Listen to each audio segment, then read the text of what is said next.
Selamat petang, salam sejahtera. Isu hangat petang ini, Zahid perlu letak jawatan, bukan Ismail Sabri hianati parti, kata penganalisis. Berita sepenuhnya, tidak wajar untuk Datuk Seri Ahmad Zahid Hamidi mahu menengenahkan tindakan ke atas Datuk Seri Ismail Sabri Yaakob di atas tuduhan melanggar mana-mana peraturan yang terdapat dalam UMNO. Penganalisis politik dari Universiti Kebangsaan Malaysia UKM, Profesor Kartini Abu Talib berkata, Presiden UMNO itu juga tidak boleh melabel naib presiden parti itu sebagai pengkhianat hanya kerana menentang keputusan Majlis Kerja Tertinggi MKT UMNO dan tampil berdiri bersama Perdana Menteri Tan Sri Muhyiddin Yassin dalam sidang media baru-baru ini. Jelasnya, tindakan Ismail Sabri adalah kerana kepatuhan kepada tugas dan tanggungjawab yang diberikan kerajaan dan adalah tepat sebagai timbalan Perdana Menteri. Ahmad Zahid harus membezakan antara keperluan tugas-tugas jemaah menteri berbanding parti.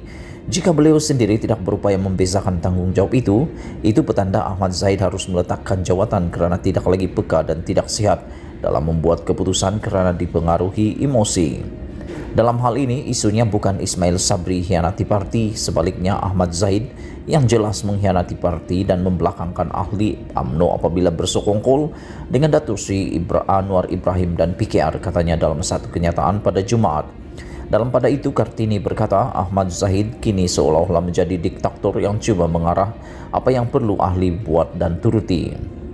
Justru katanya, taat setia dan rasa hormat ahli UMNO kepada Presiden tidak perlu membuta tuli kerana jelas dalam situasi politik ketika ini kepimpinan Presiden dipertikai dari segi dedikasi dan kewibawaan setelah beberapa siri kesalahan melibatkan integriti terhadap UMNO dan ahli-ahli UMNO. Katanya, Ahmad Zahid sebaik-baiknya meletakkan jawatan secara terhormat, tidak perlu mendabik dada menegakkan benang yang basah dan berterusan bersekongkol dengan Pakatan Harapan untuk menjatuhkan kerajaan memandangkan usaha itu adalah sia-sia. Jika benar perjuangan Ahmad Zahid selama ini untuk bangsa, agama dan negara, maka beliau perlu secara rasa terhormat melepaskan jawatan Presiden UMNO, menumpukan tenaga dan usaha menjawab kes mahkamah beliau. Saya memuji Muhyiddin dan kerajaan kerana benar-benar mahu mengembalikan keluhuran, separation of powers dan dengan tidak campur tangan dalam urusan kehakiman dan keadilan, katanya. Sebelum ini, Ahmad Zahid dilaporkan berkata Ismail Sabri berdepan akibat dari tindakannya menentang keputusan MKT dan menyerahkannya kepada lembaga disiplin UMNO untuk mengenakan tindakan ke atas beliau berpandukan perlembagaan parti.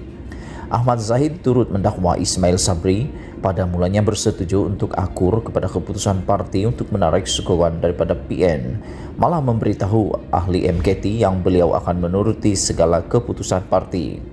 Bagaimanapun dalam perutusan khas Muhyiddin sebelum ini, Ismail Sabri berdiri di belakang Muhyiddin ketika Perdana Menteri menyatakan bahawa beliau masih mempunyai majoriti dan kekal memegang jawatan itu.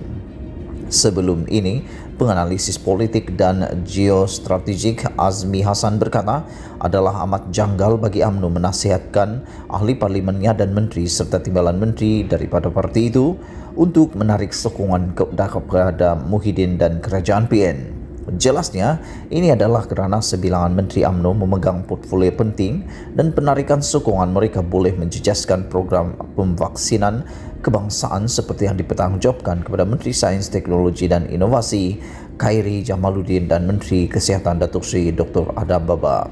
Berita dipetik dari Esrawani. Sekian isu hangat petang ini, jangan lupa tekan butang subscribe dan kita jumpa lagi. Bye-bye.